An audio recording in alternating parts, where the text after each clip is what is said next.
estamos preguntando un poco a la gente qué opina, qué postura tiene sobre la caza, si es que tiene alguna, que puede ser que os dé igual. Bueno, mi posicionamiento es básicamente que estoy totalmente en contra de cualquier práctica de caza, de cualquier tipo de animal, soy antitaurina también, o sea que, no sé. Y esto siendo extremeña, aunque residas fuera, siendo extremeña, ¿qué te genera a nivel de territorio? ¿Cómo lo encajas? Bueno, yo creo que son cosas totalmente diferentes. Lo que pasa que tendemos a pensar que lo que está ya, digamos, normalizado es lo tradicional, es lo mejor, lo que hay que seguir haciendo, y quizá es hora de ir poco a poco rompiendo con ciertas normas o reglas que llevan toda la vida establecidas y que no van a ninguna parte, opino. No, la caza a mí nunca ni me molesta ni me deja de molestar. O sea, que a mí me parece bien que la gente si disfruta con eso, pues está bien. Siempre que mantengan la caza cuando llega a sus vedas de dejar de cazar y esas cosas, pues perfecto. Y si lo hacen así, pues yo no lo veo mal. Correcto, yo más o menos opino lo mismo. Mientras esté dentro de lo permitido, de lo legal y de lo lógico, lo que me parece muy mal es como alguno que se va por ahí desde un coche a pegar un tiro a un venado para cortarle la cabeza y colgarla en un... O sea, eso es lo que totalmente en contra. Pero lo que es la caza, lo que en general, ningún problema. Estoy totalmente en contra. Totalmente en contra, me parece una barbaridad. En estos momentos, en esta vida en la que llevamos, con tanta violencia alrededor, que encima agreguemos más de lo que está en nuestra mano, ¿no? No me gusta nada. Pues yo no soy cazadora, pero mi suegro ha sido cazador y yo la verdad que no lo realizo, pero vamos, que es una cosa que me da igual. Es un hobby y quien quiera, pues que haga lo que quiera. O sea, que es muy relevante, de hecho, no sé si estar en contra o decirlo así abiertamente que estás en contra, no tienes problemas por decirlo abiertamente. No, porque ella tiene una posición, yo tengo otra y no por eso vamos a tirarnos los trastos a la cabeza, ¿no? O sea que en una democracia sería gracioso que nos tiráramos los trastos a la cabeza, cada uno opina como le parece y ya está, se respeta y ya está. Efectivamente, ya está. Esto respetamos todo. Ella me respeta a mí, yo la respeto a ella. Exactamente. ¿Tenéis amigos, familiares? ¿Es habitual en vuestro entorno? Sí, tenemos amigos, digamos, yo tengo amigos y ellos cazan cuando tienen que cazar, cuando es temporada de veda se caza y después cuando acaba la veda pues lo dejan de cazar y gente respetuosa con el medio ambiente y les parece, vamos, yo creo que lo hacen hasta bien, hasta mantienen la caza en su sitio, porque si la dejaran a su libre albedrío también habría problemas con el exceso de por ejemplo de jabalíes como hay, exceso de conejos, exceso de cualquier otro tipo de animal, ¿sabes? Pues lo mismo, sí, yo tengo amigos, familiares, incluso he ido alguna vez y la verdad que no me gusta, no es por nada, sino que no me gusta esos madrugones, esas pateadas y ya está, pero luego cuando se hace ahí el peró sí que me lo paso bomba.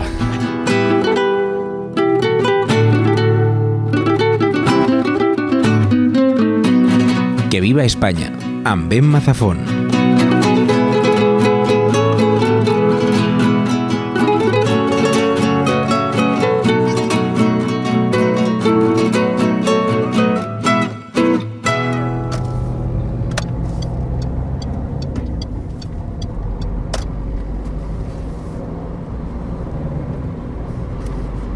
Soy un cervatillo y vivo aquí en el bosque con mi familia y otros animalotes.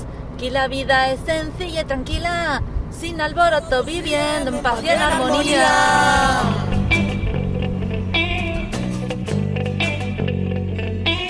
Hoy mi madre se ha ido de paseo con mis hermanos a buscarnos algo de papeo. Yo me he quedado en la orilla del río jugando con la ardilla, la rana y los pajarillos. ¡Qué bonito! Escucha ardilla, alguien se acerca, oigo ruidos raros. Mejor nos vamos, nos escondemos, que me parece que son los humanos.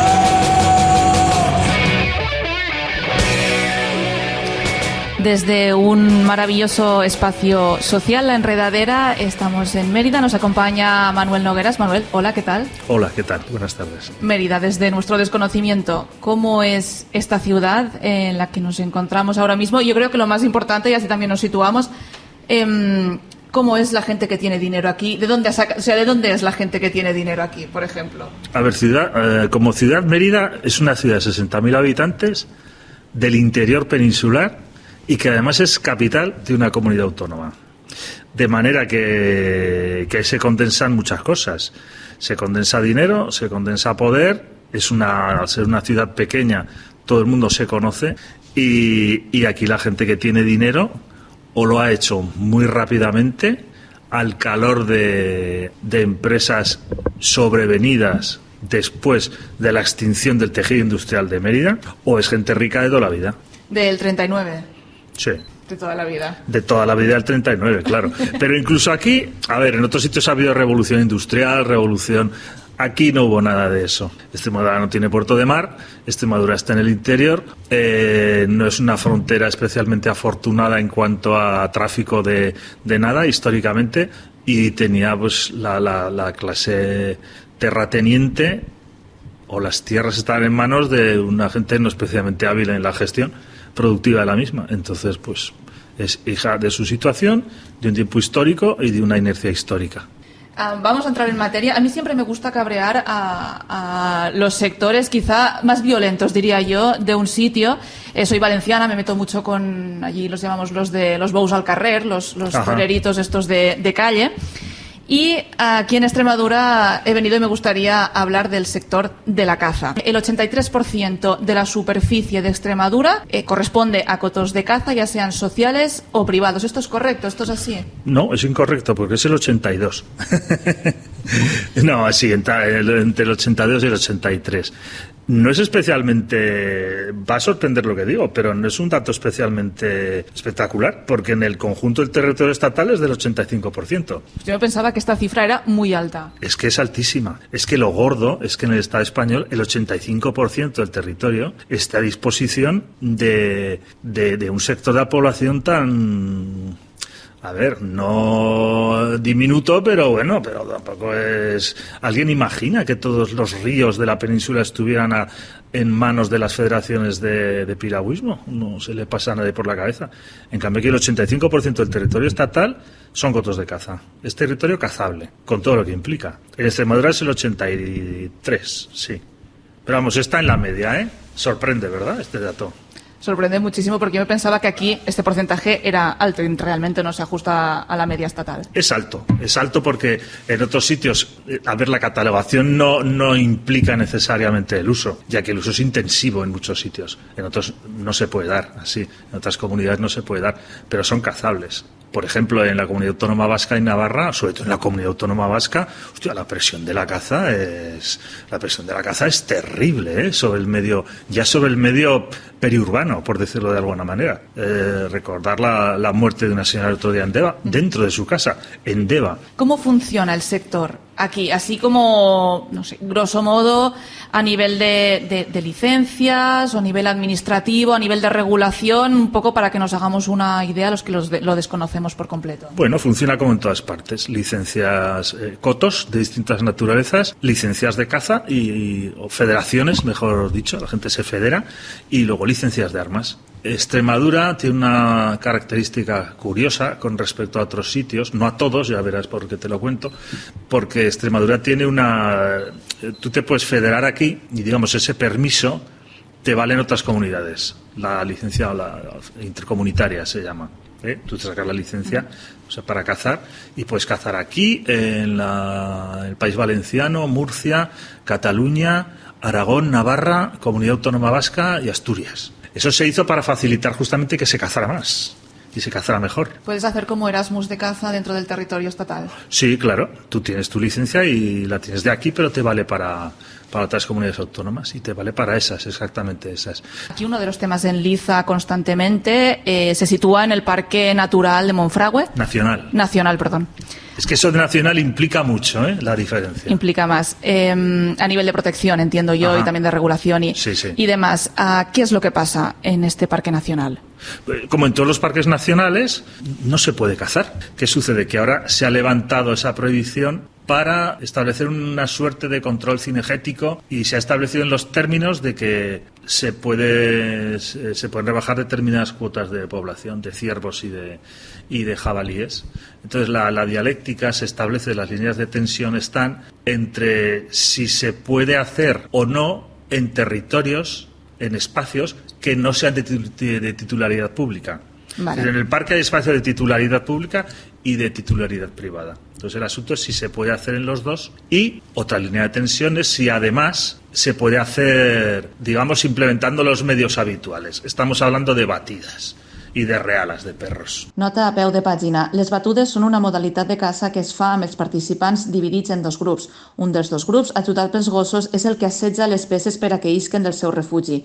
La caça amb reales és la que es practica amb equips de gossos. És considerada la monteria a l'espanyola y segons la RAE el número de gossos oscila entre 14 y 24. Estamos hablando básicamente de eso. Lo que no puede haber es una caza comercial o deportiva. Caza comercial o deportiva es que tú dices, mira, está desvedado la perdiz. Como está en desvedo, yo cojo la escopeta, que tengo licencia para la escopeta, tengo mi licencia de caza, estoy federado, salgo y cazo. Eso es lo que llaman deportiva o comercial. Comercial también es una batida organizada por una empresa, que es donde está el cogollo del asunto, el cogollo económico. Eso no se puede hacer. Pero sí, ahora las asociaciones de cazadores de algunos de los 14 municipios sí que pueden cazar con una licencia especial, con un control especial. Sí que se puede cazar, alegando que hay un problema grave con los jabalíes. Es digamos, ahora mismo el epicentro del truco es que los jabalíes en un porcentaje altísimo portan tuberculosis. Y es cierto que es así. El asunto es por qué hay tantos jabalíes y por qué tantos portan la tuberculosis. Además, los cazadores alegaban que los métodos, esto ya es gracioso, porque alegaban la crueldad de los métodos de control poblacional, que eran cercones, y decían que eso era de una crueldad extrema y que por tanto había que cazarlos. Había que dispararles. Había que dispararles, eso es menos porque cruel. eso implica menos crueldad. El hecho de que haya sobrepoblación de jabalíes y que además sean portadores de esta enfermedad, esto contrarresta esta prohibición por ley de que no se pueda cazar en los parques nacionales. Me refiero ahí a nivel de... Eso está sin resolver, porque en realidad la ley impide cazar en un parque nacional. El programa rector del parque, o el programa gestor del parque, también lo impide, el plan rector. Vamos con un tema que a mí siempre me gusta cuando se habla de un sector o sensible o polémico o que ostenta ciertos lobbies en un territorio, que es el impacto económico. Los titulares en prensa o también las declaraciones por parte de políticos que de alguna manera cualquier dificultad la zanjan pronunciando una cifra mágica de impacto económico que se supone que es la reversión que tiene esa actividad en el territorio, como pretendiendo callar cualquier boca, alegando que aquí están entrando X miles o millones de euros gracias a esta actividad. ¿Cómo es aquí esta Vamos a llamarlo... situación? Todos los datos que tengo son de organizaciones de cazadores, lo que voy a dar. Es decir, me gusta trabajar sobre esos datos porque hay muchos. Entonces, hablan de algunas cosas sabiendo de lo que hablan, pero como hablan sabiendo de cosas tan distintas y con opiniones tan controvertidas y tan opuestas en ocasiones, me deja ver un poco el sector por donde va el desorden argumentativo que tiene. Entonces, aquí se habla de que son sobre 614 millones de euros en el 2016 a nivel estatal de retorno fiscal, pero algunas fuentes dicen que en Extremadura es de 385 millones de euros. Yo había visto esta cifra también. Claro, entonces aquí es la mitad del Estado, de todo el Estado, se supone. Pero es que eso es imposible. Además, hablan otra cifra contradictoria de 614 millones a nivel estatal, pero impuestos son 200. Solo 200 millones de esos 614. Entonces, ¿de qué estamos hablando? O sea, igual que el empleo. O sea, aquí, a ver, Extremadura es una comunidad autónoma con un nivel de desempleo altísimo, de los más altos de Europa. Entonces, claro, cualquier actividad económica que implique empleo, pues es bienvenida en principio. Es bienvenida porque genera votos y porque genera inercias después clientelares y... Claro, si en tu pueblo te prometen un coto y te dicen que ahí va a venir no sé cuánta gente a cazar, pues dirás, pues hombre, rápidamente va a abrumar. Son lógicas sencillas, de las que la gente no tiene culpa. Pero claro, que no se sustentan tampoco sobre estudios que hablen con claridad de esto. Fíjate que se ha llegado a decir que el sector de la caza a nivel estatal está justo casi al nivel del sector del automóvil en España. Eso es imposible. El sector del automóvil en España es el segundo más importante de Europa. o sea, después del alemán. ¿Me vas a decir a mí que la caza en España, en Estado español, genera ese volumen económico? Eso no es así. Entonces, empleos, pues aquí también hablan de 80.000. Claro, eso es imposible, no pueden ser 80.000 empleos. Pero luego releyéndoles que son 80.000 jornales anuales. Entonces ya la cosa cambia. Pero luego hablan de cuáles son directos y cuáles son indirectos. Y de pronto hablan de 45.000 directos a nivel estatal, ahora te estoy hablando, 45.000 directos. Si extrapolamos a la población de Extremadura, pues igual nos queda aquí un puñadito de empleos directos de caza. Y estos son sus cifras, insisto, O sea, en el 2016 hablaban de 186.758 empleos creados. De esos 186.000, que decían el 1% casi de la población activa. Decían, no, pero es que directos son 45.000 a nivel estatal. Y los otros 140.000 indirectos. Tan indirectos como indemostrables. Claro, no, esto es como una parte del impacto económico. Claro. Que tú cuentas ahí seguramente lo que ingresan privados y la actividad que se genera en la zona. Efectivamente. ¿Tú cómo sabes lo que ha ganado el señor que tiene un bar? Que en Extremadura la caza de dinero es innegable. El asunto es cuánto y para quiénes. Esa es la segunda parte. O sea, aquí el tipo de caza que hay en Extremadura es un tipo de caza eminentemente comercial. Y es una industria. La caza es un pedazo de industria. Y en Extremadura es una industria importante. Pero no quiere decir que emplee a la gente de aquí. O sea, yo entiendo cuando a un pueblo, en un ayuntamiento, dicen, pues ahora no se puede cazar, y el ayuntamiento tiene X batidas al año y los bares del pueblo se nutren de esas batidas. Yo lo entiendo, yo eso lo he vivido en primera persona, pero de ahí a establecer que se generan derechos adquiridos imprescriptibles en torno a la explotación secundaria de una actividad como es la caza, medía muchísimo establecer esa relación. Porque aquí has mencionado esta industria y esta gente que se enriquece. ¿Quiénes se enriquecen? ¿Cuál es el perfil de la persona o qué titularidad sobre qué tiene para enriquecerse? Aquí quien más dinero hará será quien monte una empresa de caza y sobre todo quien sea el dueño del coto. A veces eso se mezcla y el dueño del coto es el dueño de la empresa. Eso suele pasar bastante en muchos sitios, sí, que las cosas se mezclan y al final todo acaban las mismas. También es cierto, por ejemplo, que un pueblo puede tener un montón de monte, lo pone a disposición del coto de la sociedad de cazadores X y el coto es suyo, adquiere unos derechos de cazar una determinada cuota y un determinado tiempo y que luego la explotación la haga otra empresa distinta, que no necesariamente es extremeña. Y si es extremeña es como yo soy zaragozano que vivo aquí, ¿qué importa? Da exactamente lo mismo. El dinero, repito, no necesariamente queda en el lugar donde se caza y definitivamente la mayor parte del dinero no responde a obediencias territoriales. O sea, responde a obediencia del capital. Quien lo pone, quien es el dueño de la empresa, se lleva el dinero. Es decir, aquí los pueblos ponen el territorio, muchas veces los cazadores están muy contentos de poder cazar, pero como industria, desde luego no es una industria extremeña. Es una industria del dinero. Es una industria como otra cualquiera. Y de quien lo tenga. Claro. Pasa que aquí hay un componente ecológico, ambiental, hay un componente moral, hay un componente cultural, hay un componente de mercado también que se mezcla con el industrial, hay un componente ideológico importante. Uh-huh. Se mezclan muchas cosas. Es un sector entrecruzado, donde es fácil establecer puntos desde los que desplegar distintos caballos de batalla. A nivel de voto, por ejemplo, en Valencia siempre hablamos que el sector dels bous al carrer no es especialmente mayoritario, pero es un lobby importante de tal manera que en momentos incluso en los que ha gobernado la izquierda no se han atrevido a abrir ese melón de regular o de prohibir la práctica.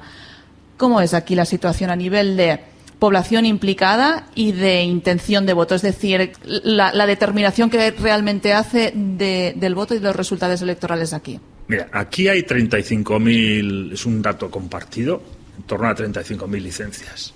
Hablan 35.000 licencias o 35.000 federados y aproximadamente el doble de cazadores.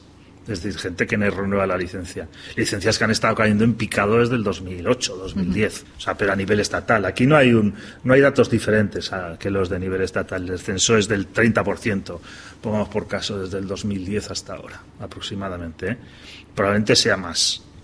Entonces, eso es lo que hay, eso es lo que técnicamente hay. No es comparable a los Bous al Carrer y otro tipo de festejos, muy entrecomillados, porque ahí la participación, digamos, es epidérmica. O sea, tú sales a la calle y es la fiesta, y sin eso la fiesta hay gente que no lo entiende. Pero aquí puede vivir, salvo esos 35.000, venga, vamos a duplicarlo a 70.000. Venga, y sus amigos 100.000. Los otros 900.000 pueden vivir perfectamente, tener un sentimiento de extremeñidad y de ruralidad, que luego hablaremos de eso, perfectamente actualizado, vivo y vital. Entonces es distinto. ¿Qué sucede? Que Extremadura es una región eminentemente rural. Y como existe el mito que asocia la ruralidad con la caza como una pareja indisociable, es fácil argumentar desde determinados sectores que la caza está en la cultura, en la esencia, en el epicentro de la extremeñidad. Algo que está por demostrar. Porque en realidad los pobres que han podido cazar hace muy poco tiempo. Porque las fincas estaban cerradas y el que cazaba iba al cuartelillo. Y ahora, ahora que puede cazar todo el mundo, esto no es la España de hace 80 años donde la carne que comías era la del conejo que cazabas. Total, el voto... La derecha se aferra a la caza como patrimonio indisociable de la extremeñidad y sabe que le reporta votos. Porque el medio rural está destrozado aquí y siente como una agresión muchas cosas y es fácil hacerle sentir como agresión otras, que es la regulación de la caza, por ejemplo. Como que amenazan lo suyo, su estilo de vida o algo que como mínimo les pertenece. Eso la derecha, pero es que el PSOE no ha hecho nada sustancialmente distinto en 40 años. Porque podemos entenderlo como derecha también, de hecho. No sé si como derecha, extremo centro. Bueno, está bien. Extremo centro. No hay ninguna diferencia. En lo esencial, pues sí, se tragaron en el 2019, después de llorar lo indecible, el hecho de que no se pudiera cazar en Monfragüe, que mira tú, qué importa que se pueda cazar en 14 municipios de toda Extremadura. Mira tú qué importa. ¿Por qué importa? Porque se hace de eso un símbolo. Y el PSOE no ha hecho nada distinto. Aquí el bien de interés cultural que se declaró en las Realas, que son cacerías con perro, donde el cazador lo único que tiene que hacer, lo único heroico, es no matar al de al lado, porque se establece en un puesto y solo tiene que tener puntería. Y bueno, y tal como entra el ganado, que dicen ellos, pues es que el que no mata es que es tonto, básicamente. Entonces eso es el acto deportivo de la caza. Pues eso se declaró bien de interés cultural. A continuación de la declaración andaluza, y la caza se introdujo como alternativa en los colegios, no como alternativa a una asignatura, ¿no? Sino como, bueno, dar charlas en los colegios para potenciar un bien esencial de la cultura extremeña como es la caza. Pues cosas de ese estilo. El PSOE ha estado en todas esas. ¿Eso se sigue haciendo, lo de los colegios? El plan está implementado perfectamente, claro que sí. ¿Y hay alguien que va a los colegios y que les explica a los niños periódicamente que...? Claro, no sé si periódicamente y no sé con qué periodicidad. Yo es que es algo que he dejado de seguir porque me parece absolutamente estrafalario, pero es que hace poco oí dos padres diciendo, pues como vayan a mi colegio yo saco al chico y no va... Y quiero decir en la sociedad, en la AMPA, que desde luego en mi escuela eso no va a suceder. No sé el grado de desarrollo de... Pero vamos, que me espero lo peor. A ver, que la Federación de Caza sacó su carroza en la cabalgata de Reyes del año pasado. Que eso fue sonadísimo en Badajoz. En Badajoz. Sí, claro. Los Reyes Magos han llegado a Badajoz en tren, rodeados de muchísima expectación y cargados de caramelos y regalos que empezarán a repartir esta noche a los niños y niñas que se hayan portado bien este año. El cortejo real está formado en esta ocasión por 14 carrozas, son todas nuevas, repite la carroza dedicada a la caza de la Federación Extremeña de Caza, a pesar de la polémica del año pasado. Una cabalgata memorable, porque había patrocinios de la Federación de Caza, la Federación de Caza con su cabalgata. Pero justamente estaba el patrocinio también de la empresa de litio que quiere montar la mina de litio de Cáceres. O sea, es como una colusión ahí, una confluencia de intereses. Una cabalgata de lobbies. Sí, pero es que esta era la carroza de la cabalgata de la Federación Extremeña de Caza, era la parada de los monstruos. O sea, tuvo mucha cola aquello, porque era, claro, ellos se hacen su propia representación simbólica, ¿sabes?, de la caza, y evidentemente no coincide con la del resto de la población. Entonces, pues bueno, ahí salían que si la diosa Diana, que si... no sé qué, unos tipos uniformados ahí y enmascarados. Me acuerdo, los delfines iban enmascarados. Digo, pero ¿qué es esto? O sea, fue muy comentado. Yo no le doy más valor que el de la constatación de que del desparpajo de los sectores menos dotados intelectualmente de la comunidad extremeña, del desparpajo que tienen en hacer evidente esa propia falta de sutilidad, de sutileza, haciendo las cosas. Es que es increíble. Y de cierta impunidad, ¿no? Sí, o sea, que pueden la lo hacen impunidad porque pueden aquí, hacerlo. A ver, la caza es un problema también de impunidad. El otro día, pues un compañero, un amigo, estaba justamente aquí donde estás tú, estaba comentando, claro, que es que le cazaban en el huerto. Y salió el hombre a decir, oye, que esto es mi huerto. Y dije, no, ¿me vas a hacer enfadar o qué? Eso es muy frecuente. Claro, gente armada, es que esta gente va con escopetas. Claro, efectivamente. A este le han hecho pintadas, en su finca, pero una finca de regadío. Aquí lo que pasa en Extremadura, hay una cierta... es un poco distinto a otros sitios, porque aquí todo está vallado. Entonces es difícil que tú entres en una zona donde haya una batida, o un ojeo, o como quieras llamarlo, porque está vallado. Esa es otra parte del asunto. Pero un camino vecinal, si irrumpen, te lo señalizan y tú no pasas. Pasas, pero ya sabes a lo que te arriesgas. O sea, los cazadores, a ver, ni todos ni en todas partes en Extremadura, pero se asocia al sector de los cazadores a prácticas, o al sector de la industria de la caza, vamos a ser en esto más estrictos, se asocia al sector de la industria de la caza a prácticas, pues, complicadas de gestionar desde la legalidad, en algunos casos. Un puntito mafiosas.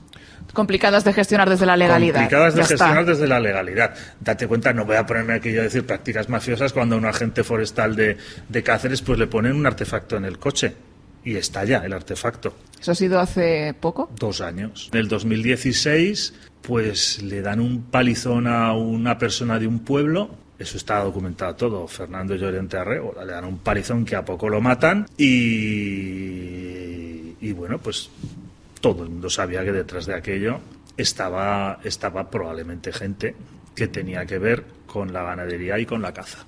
Y aquí no pasa nada. Y aquí no pasa nada. Sí, esos fueron, de hecho, fue un caso sonado. Eso cogieron a los chavales que lo habían hecho. Lo que no se cogió nunca es el inductor del asunto. Y claro, tú imagínate las dudas que se despiertan cuando hay un incendio forestal en una zona y toda la caza de esa área se transfiere a otra donde hay negocio de caza. Se levantan muchas dudas y todas esas dudas pues están ahí, sobre todo en algunas zonas de Extremadura, norte de Cáceres, por ejemplo. ¿Cómo es la prensa de aquí respecto al sector? ¿La prensa local, provincial? Bueno, atienden a la necesidad de mantener su clientela tradicional, entre la que hay muchos cazadores. No creo que sean un problema para el lobby cazador, la prensa aquí. Creo que soy bastante generoso en lo que estoy diciendo. Te veo muy suave. Es que a veces la realidad es tan evidente, tan transparente. En Corea dicen que esto se ve como las huellas del tigre sobre la nieve. Pues aquí se ven como las huellas del cazador sobre la nieve. Es que no hay que ser un lince, de los que mataron un cazador varios, uno en Don Benito, vaya. Por cierto. Se ve. O sea, es que se ve. O sea, cómo confluyen intereses de determinados sectores. O sea, una industria que coincide en intereses con otra, o sea, una ganadería con X características, una explotación forestal con X características, una explotación agrícola con X características, pues que la confluencia de intereses es total.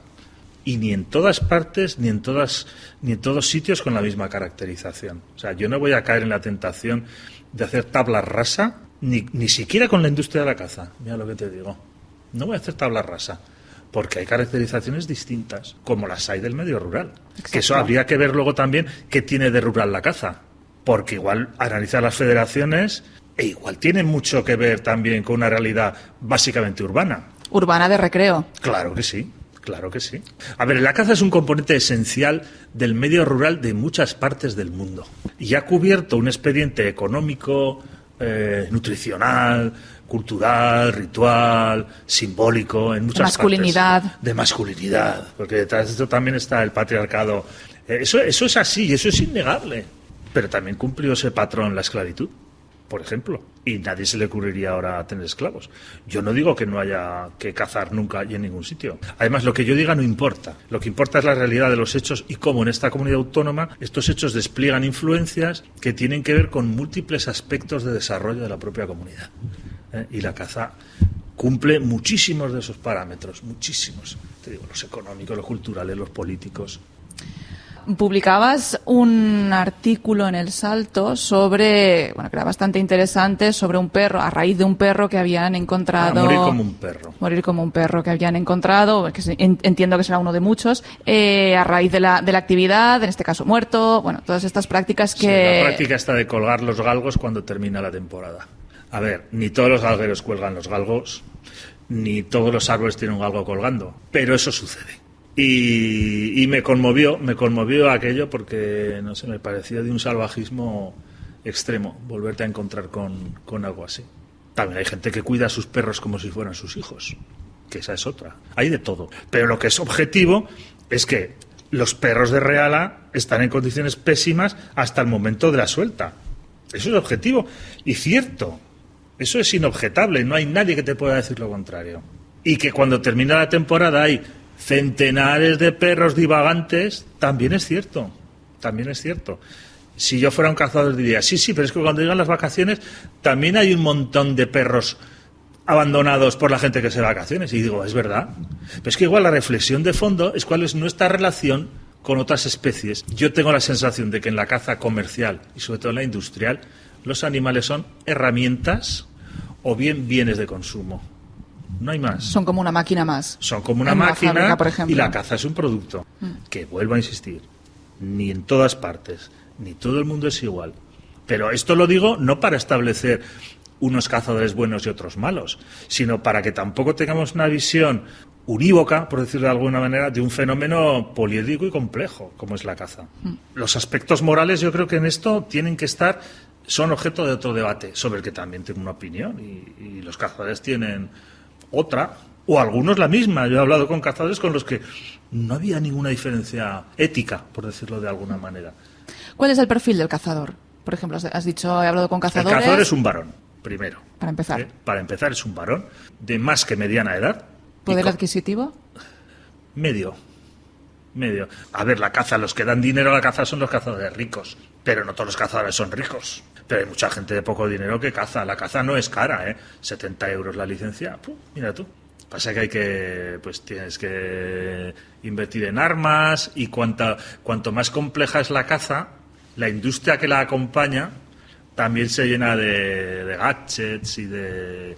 Claro, si tú tienes una paralela vieja, una sarrasqueta paralela vieja del 12, pues igual quieres tener otra de superpuesta del 16 para que tire tu hijo. O, claro, si vas a caza mayor no vas a estar metiendo cartucho de bala en la paralela.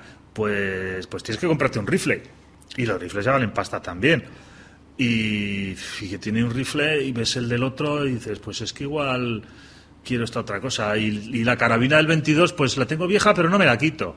Y es que es así. Y luego la ropa, y luego parece que solo se puede ir a cazar en todoterreno, por ejemplo.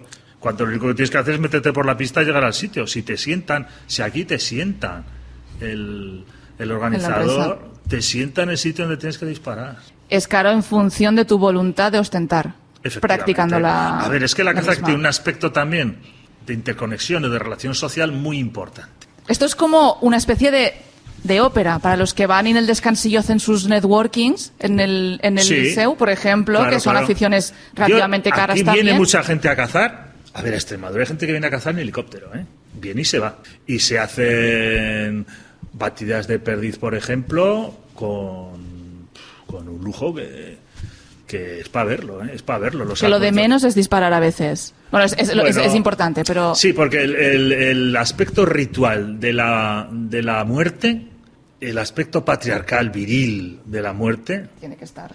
tiene que estar presente. Yo creo que no es lo mismo eso que irse a jugar a pala. O sea, hay un componente ahí entre estrambótico, añejo y un eco de lo que fuimos en algún tiempo que importa.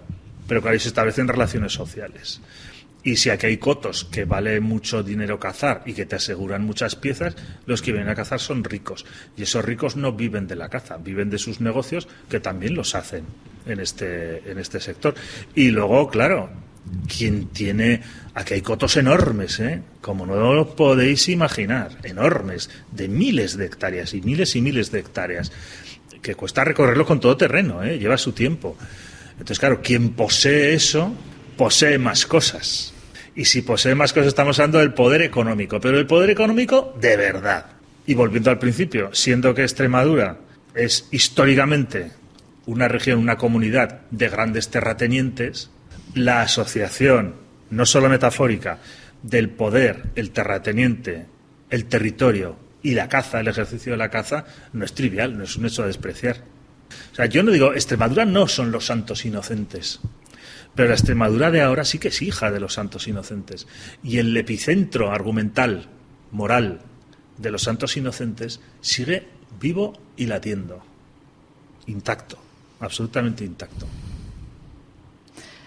No sé si se me olvida algo o nos quedamos con este mensaje ya bastante lapidario. Sí, claro, a mí me gustaría hablar del papel del lobby cazador, de la Fundación Artemisán, de la ruralidad, cuando se asocia a la ruralidad, ¿a qué ruralidad? Porque la ruralidad es como los indios, todos los que no son blancos son indios, pero lo rural es lo no urbano, pues no, porque no es lo mismo ser rural de Montijo que de Salvatierra de Esca, no es lo mismo, y es rural. Y la asociación también de la caza a la esencia de la ruralidad, eso es falso, eso no funciona así. Bueno, pues todo eso para otra. Así nos quedamos con las ganas de volver a Mérida. Sí, de hecho nos deberíais de ir. Tendríamos que quedarnos aquí como tú, que ya llevas 15 años. 15 años. Pues bien, ¿no? Se vive bien aquí. Sí, ya como vivo aquí no podría vivir en otro sitio. Es la economía, compañeros. Ya lo dijeron. Ya lo dije. Muchísimas gracias, Manuel, ha sido todo un placer. A vosotros.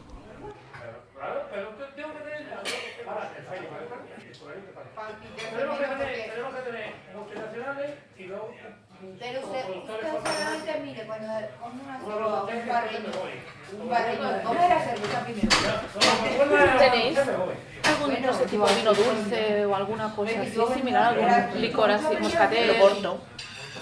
Vale, pues no sé cómo se toma, ¿con hielo o...? No, eso es un vino. Eso es un vino.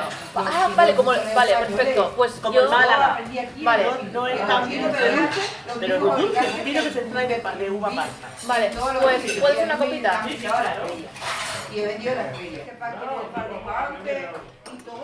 Muchas gracias. Tiene muy buena pinta. A veure, que si no me falla la memòria, jo tenia per ací un contacte d'una vida anterior que... Ah, mira, sí està. A veure si m'agafa el telèfon i mos explique cosetes. A veure, vaig a provar. D'este tema de la casa. Ah, mira, sona.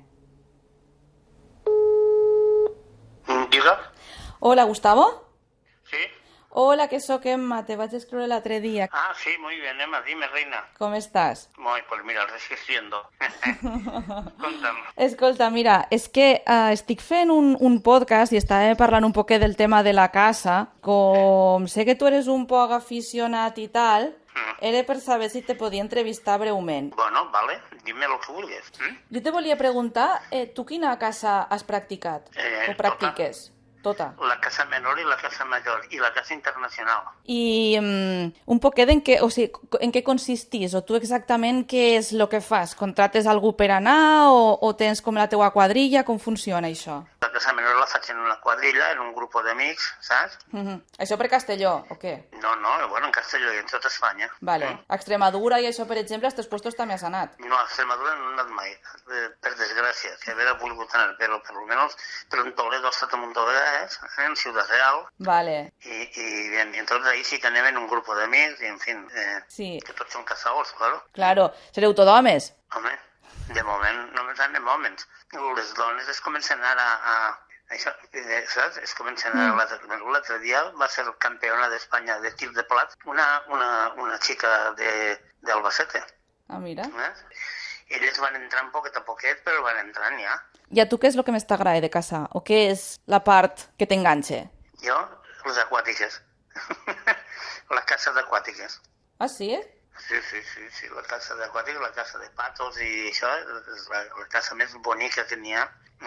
La més complicada, si molt m'apretes, perquè és complicar, és molt, saps? Sí. És una casa que se basa molt en la intel·ligència i per mi és la més bonica que n'hi ha.